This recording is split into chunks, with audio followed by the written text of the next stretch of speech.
श्री स्वामी समर्थ। मी मोहिनी विजय निंबाळकर तुमचं माझ्या यूट्यूब चॅनलमध्ये खूप खूप स्वागत आहे। आजच्या व्हिडिओमध्ये आपण बघणार आहोत देवशयनी आषाढी एकादशी। नक्की करा ह्या दिवशी 5 पैकी एक उपाय, त्याने तुमच्या मनासारखं घडेल। 6 जुलैला एकादशी आहे। आषाढ महिन्यातील ही पहिली एकादशी।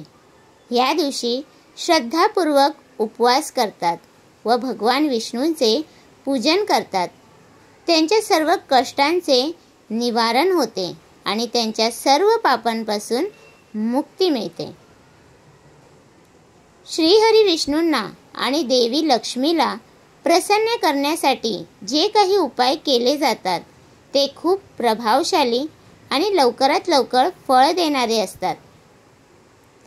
आज आपण एकादशी दिवशी करता येतील असे काही छोटे पण प्रभावी उपाय पाहणार आहोत, ज्यामुळे तुमच्या जीवनातील सर्व कष्टांचे निवारण होईल आणि देवी लक्ष्मीची कृपा होईल व तुमची धनसमस्या दूर होतील। एकादशी दिवशी आपण भगवान विष्णूंना केशर घातलेल्या दुधाने अभिषेक करावा। असे केल्याने आपल्या मनातील सर्व इच्छा व मनोकामना पूर्ण होतात। एकादशीच्या दिवशी पहाटे स्नान झाले की गायत्री मंत्राचा जप करावा। यामुळे देवी लक्ष्मीसह भगवान श्रीहरी विष्णूंची आपल्यावरती कृपा होते। आपण भगवान विष्णूंच्या मंदिरात जाऊन त्यांना पांढऱ्या मिठाईचा नैवेद्य दाखवावा व त्या नैवेद्यात तुळशीची पाने ठेवण्यास विसरू नये। तुळस ठेवून दाखवलेल्या नैवेद्यामुळे भगवान श्रीहरी विष्णू प्रसन्न होतात। आपल्या कामात काही अडचणी येत असतील, हातात घेतलेले काम जर पूर्ण होत नसेल तर श्रीहरी विष्णूंना एक नारळ व 5 बदाम अर्पण करावेत। ह्यामुळे आपल्या कामातील सर्व अडथळे दूर होतात आणि आपली कामे यशस्वी होतात। एकादशीच्या दिवशी आपण पिवळी वस्त्रे धारण करावीत। पिवळे धान्य, पिवळी फुले, पिवळी मिठाई श्रीहरी विष्णूंना अर्पण करून त्या वस्तू आपण गोरगरिबात वाटाव्यात। ह्यामुळे श्रीहरी विष्णूंची कृपा आपल्यावरती होते।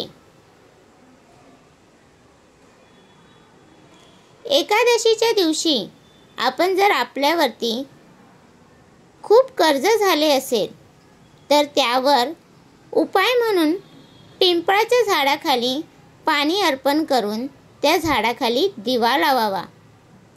कारण पिंपळाच्या झाडात विष्णूंचा वास असतो आणि ह्या दिवशी पिंपळाच्या झाडाचे पूजन केल्यास साक्षात श्रीहरी विष्णूंचे पूजन केल्याचे फळ आपल्याला प्राप्त होते।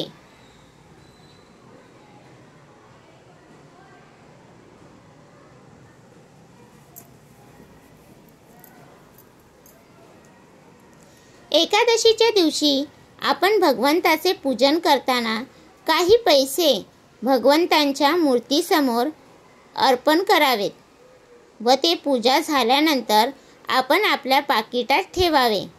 असे केल्याने आपल्या पाकिटात सतत पैसे येत राहतील। तर तुम्हाला हा माझा व्हिडिओ कसा वाटला प्लीज कमेंट करून नक्की सांगा। व्हिडिओ आवडल्यास लाईक, कमेंट आणि शेअर करायला विसरू नका। आणि तुम्ही अजूनपर्यंत आपल्या चॅनलला सबस्क्राईब केलं नसेल तर नक्की सबस्क्राईब करा, कारण तुम्हाला असेच माहितीपूर्वक व्हिडिओ आपल्या चॅनलवरती भेटत राहतील। ते भेटूया उद्या एका नवीन व्हिडिओसोबत। श्री स्वामी समर्थ।